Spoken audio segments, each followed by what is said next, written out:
সরকারের ভিতরে বাইরে ফ্যাসিবাদের দোসররা লুকায়িত আছে। এই সরকারের দুর্বলতার কারণে, ব্যর্থতার কারণে বারবার গোপালগঞ্জে হামলা চালানো হচ্ছে।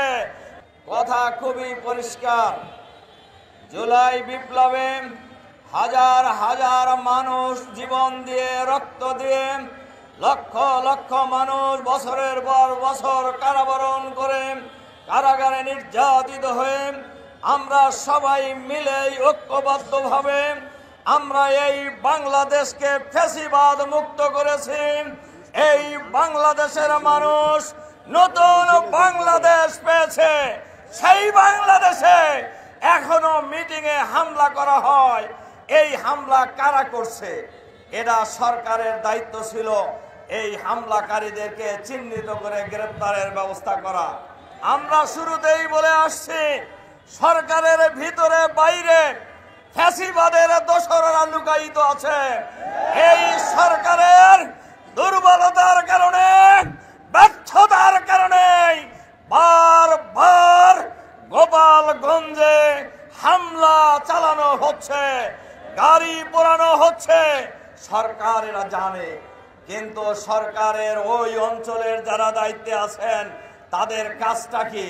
কিন্তু আমরা এখনো লক্ষ্য করেছি ওই কোনো সরকারি কর্মকর্তাকে তো ওখান থেকে উদ্যোগ করা হয় নাই, কাউকে তো পদত্যাগ করতে বাধ্য করা হয় নাই। তাহলে বোঝা যায় বেড়া যদি ক্ষেত খায় সেই ক্ষেত কেউ রক্ষা করতে পারবে না। এজন্য আমরা পরিষ্কারভাবে বলতে চাই, সরকার যদি সঠিক ভূমিকা রাখতে না পারেন, গোপালগঞ্জ বাংলাদেশের 56,000 বর্গমাইলের বাংলাদেশের বাইরে কোনো জেলা নয়। কাজেই গোপালগঞ্জে যারা এই সন্ত্রাসী কর্মকাণ্ড একের পর এক চালাচ্ছে আর সরকার নীরবে এটা সহ্য করে যাচ্ছে, এতে আমরা এই দেশের মানুষের মাঝে প্রতীয়মান হচ্ছে সরকারের মধ্যে ফ্যাসিবাদের ভূত আছে। এই ভূত সরাইতে হবে। সন্ত্রাসী যেই হোক তাকে গ্রেপ্তার করতে হবে, বিচারের আওতায় আনতে হবে। জুলাই বিপ্লবের চেতনায় যারা উজ্জীবিত, দেশ মাতৃকার জন্য, ফ্যাসিবাদ মুক্ত বাংলাদেশের জন্য আমরা যারা লড়াই করেছি, আবার ঐক্যবদ্ধভাবে ফ্যাসিবাদের দোসরদেরকে বাংলাদেশের মাটি থেকে চিরদিনের জন্য বিতাড়িত করার জন্য ঐক্যবদ্ধ প্রতিরোধ করে তোলার আহ্বান জানিয়ে আমার বক্তব্য এখানে শেষ করছি। আল্লাহ হাফেজ।